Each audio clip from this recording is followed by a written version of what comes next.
O encontro entre budismo e cristianismo revela uma série de semelhanças notáveis: o respeito pela vida, a crítica ao apego material e a ganância, a atenção ao sofrimento alheio e a valorização de uma espiritualidade que vai além de rituais e estruturas hierárquicas.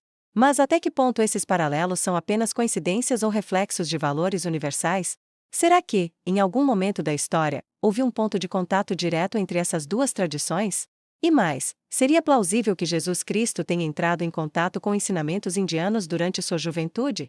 Investigações posteriores demonstraram que a suposta descoberta de manuscritos no Himalaia foi um equívoco, ou mesmo uma falsificação, atribuída ao próprio autor da história, que jamais apresentava provas concretas de sua estadia no mosteiro em questão.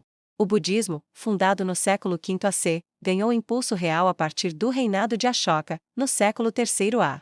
Aqueles paralelos, ao que tudo indica, surgem de convergências éticas e espirituais. Tanto o budismo quanto o cristianismo valorizam o amor ao próximo, a moderação, o desapego e a transformação interior. Mas todos esses valores já estavam profundamente enraizados na própria herança judaica de Jesus. E chegou a diversas regiões do mundo antigo, inclusive territórios sob influência grega, após as conquistas de Alexandre.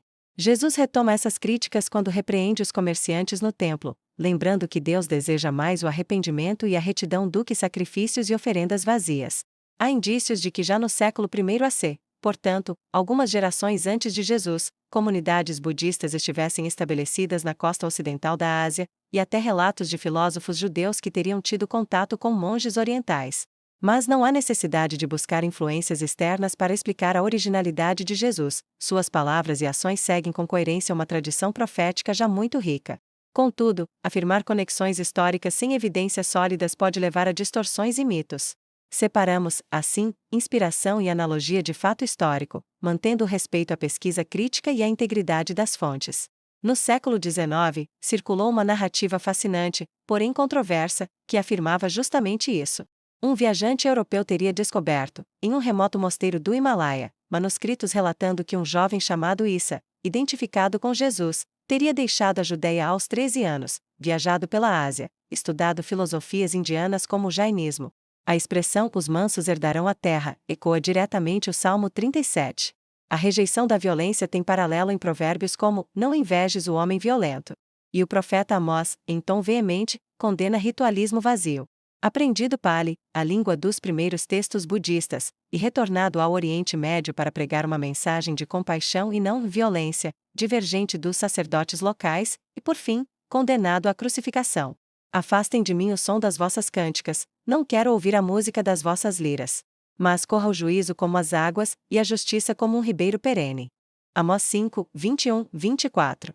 Relatam histórias mirabolantes, como o milagre de pássaros de barro que ganham vida, mas são amplamente considerados pelos estudiosos como manifestação da criatividade popular, não fontes históricas confiáveis do século I.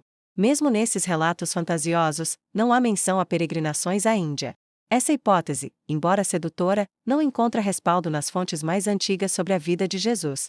Os 4 evangelhos canônicos, Marcos, Mateus, Lucas e João, foram escritos entre 30 e 70 anos após a morte de Cristo e não mencionam viagens à Índia nem longos períodos fora da região da Palestina. Marcos, o mais antigo, simplesmente inicia seu relato com o batismo de Jesus por João Batista, sem qualquer referência à infância ou a eventuais períplos por terras distantes.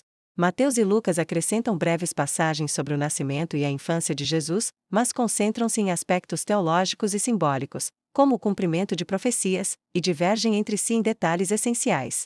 Por outro lado, textos apócrifos e lendas posteriores que surgiram no século II e III.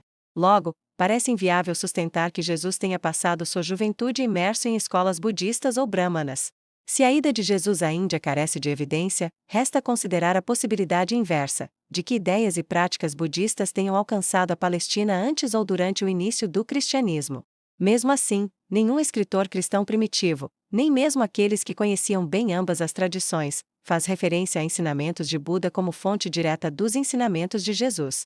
No Antigo Testamento encontramos a defesa dos mais vulneráveis, órfãos, viúvas e estrangeiros, e a afirmação de que os seres humanos são feitos à imagem de Deus. Eu odeio, desprezo as vossas festas religiosas, não suporto as vossas assembleias solenes. Mais adiante, o profeta Jeremias reforça: confiar em meras palavras e no nome do templo, sem a prática concreta da justiça, é ilusão. Em resumo, o fascínio por uma ligação direta entre Jesus e o budismo reflete tanto a curiosidade moderna por pontes interculturais quanto a impressão de que certas ideias espirituais seriam tão radicais que só viriam de fora do judaísmo. Por fim, reconhecer semelhanças entre tradições espirituais ajuda a valorizar o diálogo interreligioso e a compreender nossos valores compartilhados.